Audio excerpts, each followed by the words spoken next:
Assalamualaikum warahmatullahi wabarakatuh. Waalaikumsalam warahmatullahi wabarakatuh.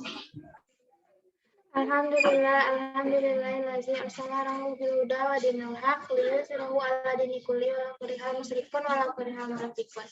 Asyhadu an la ilaha illallah wa asyhadu anna Muhammadar Rasulullah sallallahu alaihi wasallam. Dan Nabiya ba'da amma ba'du.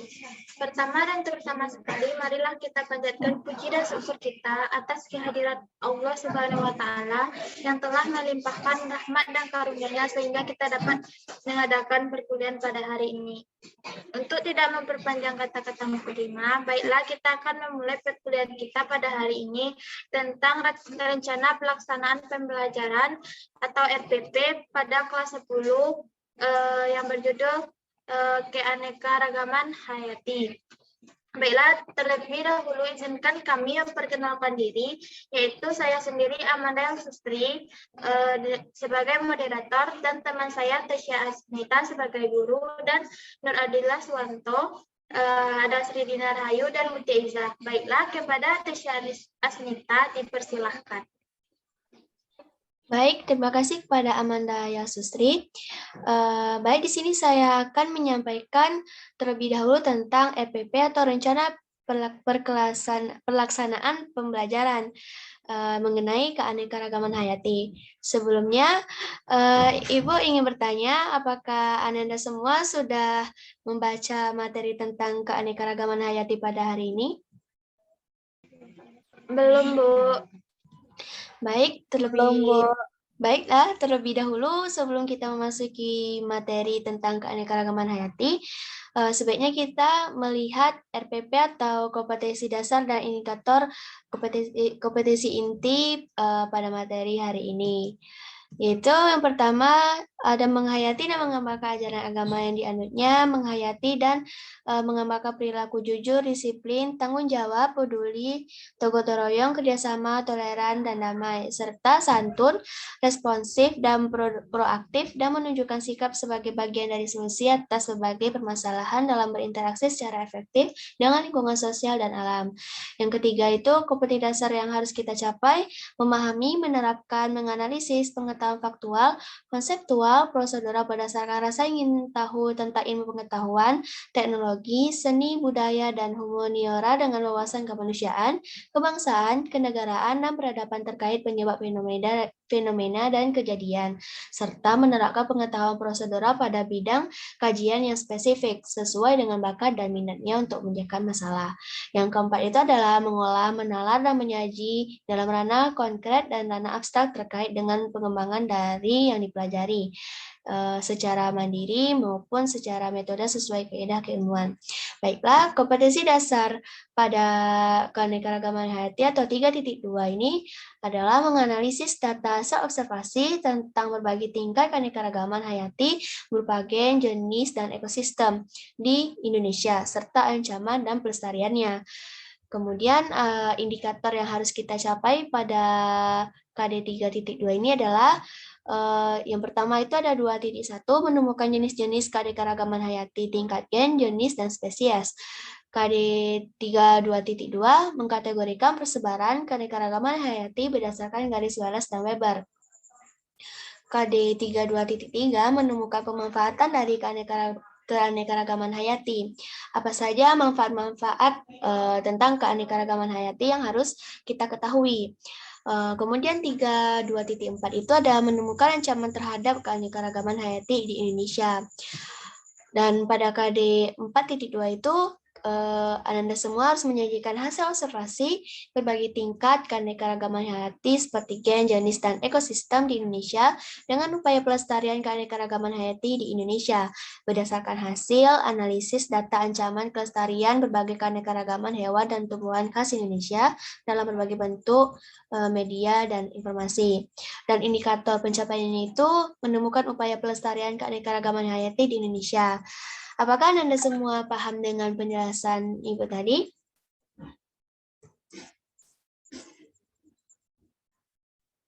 Insya Allah, Bu. Apakah Anda semua ada yang ingin bertanya?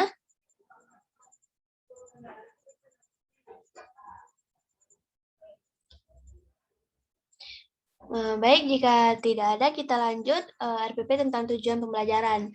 Jadi tujuan pembelajaran kita pada materi kali ini tuh siswa dapat menemukan secara langsung keanekaragaman hayati tingkat gen, jenis, dan spesies dengan baik setelah melakukan pengamatan di lapangan. Karena mungkin kondisi kita tidak memungkinkan, sehingga kita mengamati secara berupa video saja ataupun dari sumber-sumber lainnya. Terus materi yang tujuan yang 32.2 itu siswa dapat mengkategorikan persebaran keanekaragaman hayati berdasarkan garis balas dan lebar dengan tepat. Kemudian siswa dapat menemukan minimal 3 pemanfaatan dari keanekaragaman hayati setelah melakukan studi literatur. Jadi anak-anak semua itu harus mengetahui apa saja manfaat dengan mempelajari materi keanekaragaman hayati. Mungkin bisa saja manfaat-manfaat keanekaragaman hayati di sekitar lingkungan Anda semua. Selanjutnya, siswa dapat menemukan ancaman terhadap keanekaragaman hayati di Indonesia setelah melakukan studi literatur. Jadi anak-anak semua harus mengetahui apa saja ancaman yang menghantui keanekaragaman hayati di Indonesia pada saat ini. Mungkin bisa saja saat penebangan hutan secara liar sehingga fauna yang ada di hutan-hutan di Indonesia itu terancam. Kemudian tujuan pembelajaran KD4, siswa dapat menemukan upaya pelestarian keanekaragaman hayati di Indonesia secara berkelompok. Jadi anak-anak semua dibentuk berupa sebuah kelompok atau anggota diskusi yang kecil, sehingga anak-anak semua bisa mengetahui apa saja upaya pelestarian keanekaragaman hayati yang sudah rusak yang ada di Indonesia. Baik, apakah Anda semua mengerti dengan apa yang Ibu jelaskan? Ngerti, Bu. Bu. Apakah Anda semua ada yang ingin ditanyakan sejauh ini? Tidak, Bu. Tidak, Bu. Baik, Ibu kan lanjutkan kembali. Materi pelajaran pada hari ini kita bahas itu tentang keanekaragaman hayati, terdiri dari beberapa subjudul, yaitu yang pertama keanekaragaman hayati tingkat gen, jenis, dan spesies, pengkategorian persebaran keanekaragaman hayati tingkat menurut garis Weber dan Wallace seperti yang sudah dijelaskan Ibu tadi. Kemudian pemanfaatan keanekaragaman hayati, ancaman terhadap keanekaragaman hayati, serta upaya pelestariannya. Kemudian pendekatan, metode, dan mode pembelajaran yang kita lakukan itu adalah pendekatannya itu merupakan pendekatan ilmiah. Metodenya itu observasi, diskusi, tanya jawab, dan presentasi. Diskusi itu berarti para anak semua tuh harus aktif dalam tanya jawab sehingga tidak ada yang diam-diam saja setelah Ibu menyampaikan materi. Kemudian mode pembelajaran, yaitu pembelajaran penemuan.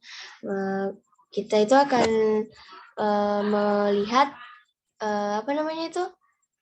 dari sumber-sumber yang sudah ada, kemudian kita menganalisis dan menemukan apa-apa saja yang terdapat pada keanekaragaman hayati itu. Kemudian media pembelajaran kita, yang kita pakai itu adalah media video tentang keanekaragaman hayati. Video itu bisa saja dari YouTube misalnya, atau dari sumber lainnya, dan pengerjaan LKS atau lomba kerja siswa. Ibu akan memberikan LKS itu tentang keanekaragaman hayati, kemudian diisi sesuai dengan apa yang ditanyakan, dan Ibu akan memberikan sumbernya atau penuntunnya. Nah, sumber belajar itu anak-anak bisa melihat buku dan literatur, kemudian buku biologi kelas 10 Erlangga yang ada di perpustakaan, dan sumber internet lainnya. Baik, sekian penjelasan dari Ibu. Ibu, apakah Anda semua mengerti? Atau ada yang ingin ditanyakan? Mengerti, Bu. Ngerti, Bu. Baik.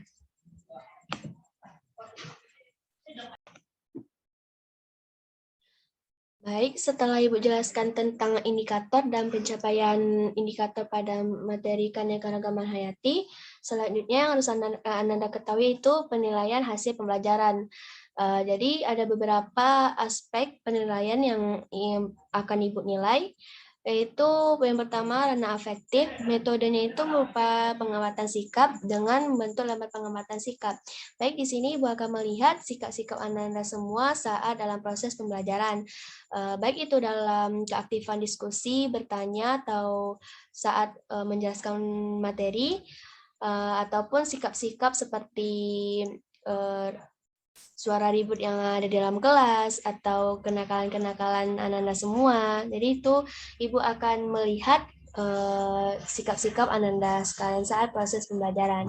Kemudian itu ada ranah psikomotorik. Metodenya itu berupa PPT, bentuk instrumennya penilaian dan presentasi. Jadi Ibu akan melihat PPT anak-anak semua, kerapian atau isinya lengkap atau tidaknya saat presentasi. Jadi Ibu akan melihat saat keaktifan diskusi membuat PPT tersebut. Nah, yang selanjutnya itu ada kognitif, pengamatan di luar kelas dan tertulis, yaitu berupa LKS tadi, lembar kerja siswa. Jadi, Ibu akan memberikan tugas, dan tugas itu berupa LKS yang harus Anda dijawab setelah kita menjelaskan atau rekan anak-anak sekalian menjelaskan materi pada hari ini gitu. Kemudian penilaian sikap lainnya, nih terdapat ada kisi-kisi penilaian sikap yang harus Anda perhatikan, yaitu ada afektif, kerjasama, dan toleransi terhadap diskusi dan menghargai pendapat orang lain. Nah ini terdapat instrumen penilaian sikap, nih ada terdapat tabel-tabelnya. Dari setiap masing-masing anak-anak semua, Ibu akan memberikan nama, nomor absen, serta kelas. Nih, skor-skor yang sudah ditentukan, nanti Ibu akan mengisinya. Nah, aspek yang dinilai itu keaktifan siswa dalam pengamatan, mungkin saat ada beberapa praktikum yang Ibu nilai, kemudian kemampuan bekerja sama dalam kelompok, keaktifan anak-anak semua saat berdiskusi, dan kemampuan menghargai pendapat teman, serta keaktifan presentasi tadi. Nah, ini skor-skornya yang sudah ditentukan. A4 itu baik sekali, B itu nilainya itu ada 3, itu baik, C cukup itu poinnya 2, dan D kurang itu poinnya ada 1. Nah, ini aspek-aspek skor penilaiannya itu. Yang baik itu tuh melakukan pengamatan dengan cermat, teliti, lengkap, hati-hati, dan tepat. Dan yang ketiga itu baik melakukan pengamatan dengan cermat, hati-hati, namun kurang lengkap dan tepat. Mungkin ada beberapa anak-anak semua yang hasil penelitian atau pengamatannya itu tidak kurang lengkap gitu. Dan yang kedua itu ini penelitian itu tidak berhati-hati, kurang lengkap dan tepat, dan yang nilai terendah itu D, melakukan pengamatan dengan tidak cermat, teliti, lengkap, hati-hati, dan tepat. Itu sama ya Anda semua, aspek-aspek poin-poin skornya itu. Nah, sampai di